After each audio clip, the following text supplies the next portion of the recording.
যাই। আজ এই টাঙ্গাইলের মির্জাপুরের মাটিতে আমি একটা ছোট্ট বিষয় আলোচনা করতে চাই। আলোচনাটা শুরু করার পূর্বে সবাইকে একটা প্রশ্ন করতে চাই। আশা রাখবো আওয়াজ কারো কমবে না। অনেক যুবক, মাশাআল্লাহ, very young man, also handsome, দেখতে সবাই সুন্দর লাগছে, মাশাআল্লাহ। আশা রাখবো আমার কথার উত্তরটা জবান থেকে দিবেন। বলেন তো, আসমান এবং জমিনের মালিক একজন, তিনি কে? আমাদের সবাইকে সৃষ্টি করেছে একজন, তিনি কে? আমার টাঙ্গাইলের মির্জাপুরের ভাইরা, বলেন তো সবাই, আমরা আল্লাহর কাছে একজন প্রিয় বান্দা হতে চাই কি চাই না? মাশাআল্লাহ। ওই যে বামে যারা বসে আছেন তারাও একটু উত্তর দিয়েন। আসতে হবে না, আর জোর করব না। যদি আসার লোক হইতেন চলে আসতেন আপনারা ওখানেই থাকেন, নট এ বিগ ডিল। আমাকে উত্তর দিলেই আমি খুশি থাকবো। বলেন সবাই, আমরা আল্লাহর আলোচনার মূল বিষয়বস্তু হচ্ছে আমরা আমাদের রবের কাছে সবচেয়ে কাছের এবং প্রিয় বান্দা কেমনে হতে পারি। Today we will talk about on this matter in details. বলেন সবাই ইনশাআল্লাহ। আমার কলিজার টুকরা যুবক ভাইরা, হয়তোবা তোমরা চিনবা, না চিনা হয়তোবা নয়, আশা রাখছি তোমরা চিনবা। পাকিস্তানের একজন ইসলামিক স্কলার আছেন, আমার নেতা সাহেবরাও চিনবেন হয়তোবা। তার নাম হচ্ছে মাওলানা তারিক জামিল। হ্যাঁ, দেখবেন যে সাদা পায়জামা পরে, সাদা পাঞ্জাবি পরে। হ্যাঁ, ইউটিউবে ওনার অনেক ওয়াজ আছে। ওনার ভাষা হচ্ছে উর্দু ভাষা, বাট কথাগুলো এতটা শ্রুতি মধুর, এতটা সুন্দর কথা।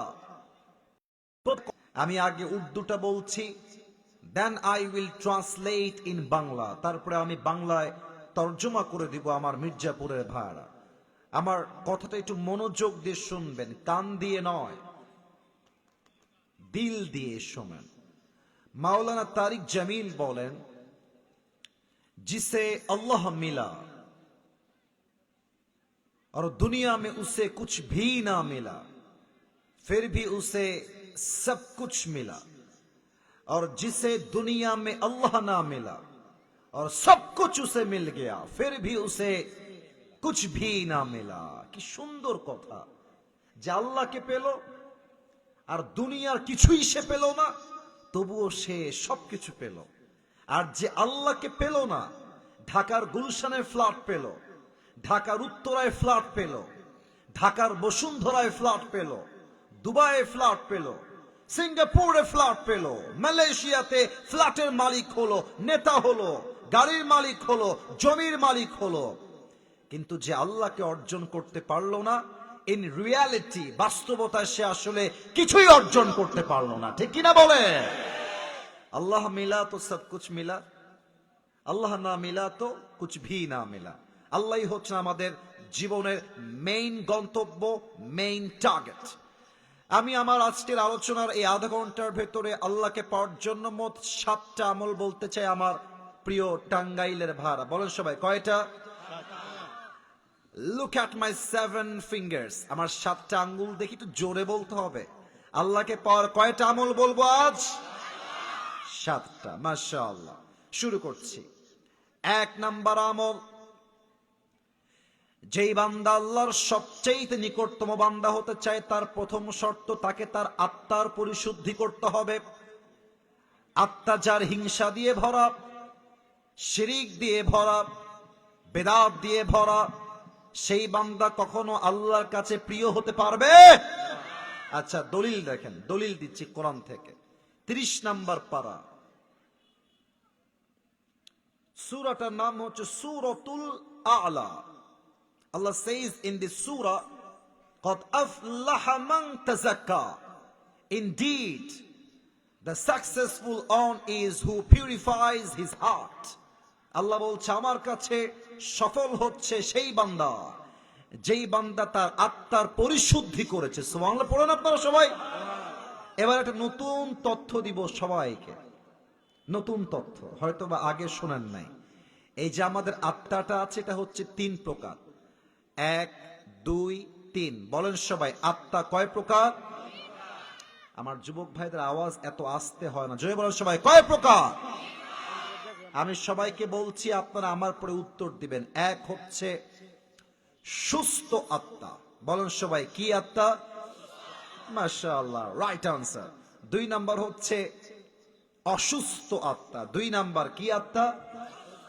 3 নাম্বার লাস্ট অ্যান্ড ফাইনাল মৃত আত্মা। সুস্থ আত্মা কাকে বলে?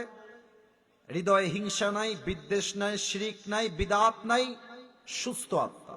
অসুস্থ আত্মা কাকে বলে বোঝার জন্য আমাকে ছোট্ট একটা এক্সাম্পল দেওয়া লাগবে, ছোট্ট একটা। আজকে কি বার বলেন সবাই? আচ্ছা, বলতে কিসের ভয়? আজকে কি বার? এটা কি 2024 সাল না 25 সাল? মাসটা কি জানুয়ারি না ফেব্রুয়ারি? কেন বললাম বোঝেন পয়েন্টটা। এখন তো টাঙ্গাইলে কত মেডিকেল, কত কলেজ, কত হসপিটাল, কত ডাক্তারের চেম্বার, কত ক্লিনিক আছে। আমার মুরব্বীরা যারা এসেছেন, মুরব্বীরা, আমার স্যাররা, আমার দিকে এবার তাকায় একটা উত্তর দেন তো। 100 বছর আগে 1925 সালে এরকম আধুনিক মেডিকেল, হসপিটাল, ক্লিনিক ছিল কিছু? না, তখন এগুলো ছিল না। তখন কি ছিল সবাই জানেন? কবিরাজ। তখন ছিল ওঝা, তখন ছিল হাকিম। ডাক্তার তখন কেউ বলতো না, সবাই তাকে কবিরাজ বলতো। আচ্ছা, মনে করেন যে আমার বয়স 23 বছর, আমার জন্ম 1902 সালে। 1925 সালে আসার পরে আমি টাঙ্গাইলের মির্জাপুরের রাস্তা দিয়ে হাঁটতেছি, দেখলাম পাশে অনেক জঙ্গল। আপনাদের দেখলাম এই পাশে, জাস্ট একটু নেমেছি গাড়ির থেকে, সামনে হেঁটেছি, একটা সাপ বের হয়ে ঠাস করে আমার পায়ে কামড় দিয়েছে। হাতে না পায়ে? পায়ে কামড় দিয়েছে। এখন আমার অবস্থা খুবই খারাপ, খুব ভয়ে আছি। আমি কি মরবো না বাঁচবো? কবিরাজের কাছে আছি, স্যার দেখেন তো আমাকে সাপে কামড় দিয়েছে, আমার কি অবস্থা, আমাকে ওষুধ দেন। আগের যুগে তো ল্যাব ছিল না যে এটা বিষাক্ত সাপ না বিষহীন সাপ, বুঝবে কেমনে? তো আমার দিকে দেখেন, কবিরাজ সাহেব একটা ছোট্ট বাটি নিতেন, বাটির ডান দিকে মরিচ রাখতেন, মুরব্বীরা আমার কথা খুব ভালো বুঝতেছে, আর একদিকে লবণ রাখতেন। আর যাকে সাপে কামড়েছে তাকে বলতো, এই সোনামণি এদিকে আসো, তাকে ডাকতো, এদিকে আসো। তো বলতো যে জিহ্বাটা বের করো। জিহ্বা বের করতো, মরিচের বাটার একটা টুকরা জিহ্বায় দেওয়া হতো, আর বলতো, এই যুবক বলো তো তোমার জিহ্বায় স্বাদটা কেমন লাগে? তো যুবক যদি বলতো, কবিরাজ সাহেব আমার কাছে তো মরিচের স্বাদটা কেমন যেন পাইনসা পাইনসা লাগে, তখন কবিরাজ বুঝে ফেলতেন যে এইটা কোনো বিষহীন সাপ নয়, বরং বিষাক্ত সাপের ছোবল লেগেছে। ঠিক কিনা বলেন? এবার আসেন আল্লাহ রসুলের হাদিস কি বলছে। আল্লাহর হাবিব বলেন, মানুষের জীবনে বিষাক্ত সাপের নাম শয়তান। সাপ নয়, সাপের চাইতে বিষধর বিষাক্ত শত্রু নাম হলো শয়তান। সাপে যখন কামড় দেয় জিহ্বার স্বাদ নষ্ট হয়ে যায়, আর শয়তান যখন ওয়াসওয়াসার কামড় দেয় তখন মানুষের ইমানের স্বাদ নষ্ট হয়ে যায়। এখন একটা কথা বলবো জাস্ট বোঝাবার জন্য, কেউ নিজের গায়ে লাগাবেন না। যখন ইমানের স্বাদটা নষ্ট হয়ে যায় তখন মসজিদের পাক্কা মুসল্লি হয়ে সভাপতি হইতেও ভাল লাগে, সুদের টাকা খাইতেও ভাল লাগে। তখন ভালো কাজ কোনটা আর খারাপ কাজ কোনটা আর বুঝে আসে না। এখানে আমি অনেক কলিজার টুকরা সম্মানিতা মা এবং বোনদেরকে আসার সময় দেখতে পেয়েছি। অনেক বোনেরা, অনেক মায়েরা এসেছে। মেয়েদের জন্য অসুস্থ আত্মার নমুনা হচ্ছে এই রকম, যেই মেয়েদের আসলে কি বলবো, দুঃখের কথা, বোরকা পড়লে এখন দিনদার হওয়া যায় না যুবক ভাইরা। আমি তো এ কথা কাউকে গায়ে লাগাবার জন্য বলছি না, আমি নিজে দেখেছি। মানে মাশাআল্লাহ, হাতে মোজা, পায়েও মোজা, ইভেন মুখটা পুরোটাই ঢাকা নেকাব দিয়ে। মেয়েটার পর্দা দেখলে মনে হবে যে यार ये तो अभी के अभी जन्नत से भाग के दुनिया में आई है। কনফার্ম জান্নাতি মনে হয় দেখার পরে বোরকা। কিন্তু এইরকম বোরকাওয়ালি মেয়েরা টাঙ্গাইল শহরে অভাব নাই, যারা বোরকা পরে পার্কে গিয়ে প্রেম করে বেড়ায় যুবক ভাড়া। আত্মাটা অসুস্থ।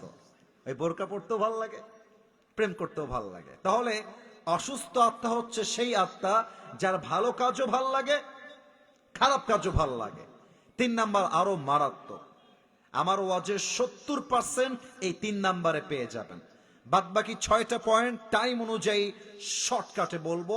এই যেই ওয়াজটা এখন করছি, এই যে এখন, এটা আমার পুরো ওয়াজের 70%। যদি কেউ শুনতে পারেন আপনি 70 ভাগ পেয়ে যাবেন। 3 নাম্বার হলো মৃত আত্মা। সবার থেকে শুনতে চাই, তারপরে তাফসিরে যেতে চাই। বলেন সবাই, 3 নাম্বার আত্মা কি আত্মা? একটু জোরে, কি আত্মা?